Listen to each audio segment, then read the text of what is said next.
আজ সকাল সকাল তেনার আবদার বেগুন পোড়ার ভর্তা দিয়ে রুটি খাবে। চলো আজকে এটাই তোমাদের সাথে শেয়ার করব। তো প্রথমে সকালে আমি যে জুসটা খেয়ে নিই বিট গাজর কাঁচা হলুদ কারি পাতা দিয়ে, সেটাই বানিয়ে নিয়েছিলাম। এই জুসটা আমি প্রতিদিনই খালি পেটে সকালে খেয়ে থাকি, তো আমিও খাই, হাজব্যান্ডকেও এটা দিই। সব কিছুকে একবার মিক্সিতে ঘুরিয়ে নিয়ে জল দিয়ে ছেঁকে নিয়েছি, ব্যাস তৈরি হয়ে গেছে বিট গাজরের জুস। এইবার এটা খালি পেটে খেয়ে নিয়েছি। এরপরে আটা মাখবো।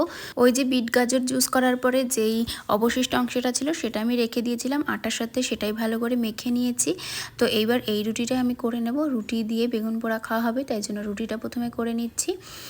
এই শীতকাল আসলে বেগুন পোড়া দিয়ে রুটি খেতে যে কী ভালো লাগে। তো তোমরা কি বাড়িতে এভাবে বেগুন পোড়া দিয়ে রুটি খাও? অবশ্যই কমেন্ট করে জানিও। এরপরে বেগুনটাকে ধুয়ে নিয়েছি আর পেটটা একটু চিড়ে নিয়েছি। তারপরে পেটের মধ্যে এই যে আমি রসুনের কোয়া ঢুকিয়ে দিয়েছি, আর তার মধ্যে আমি একটু কাঁচা লঙ্কাও ঢুকিয়ে দিয়েছিলাম। তারপরে বেগুনটা গ্যাসে ধিমি আঁচে আস্তে আস্তে পুড়িয়ে নিয়েছি।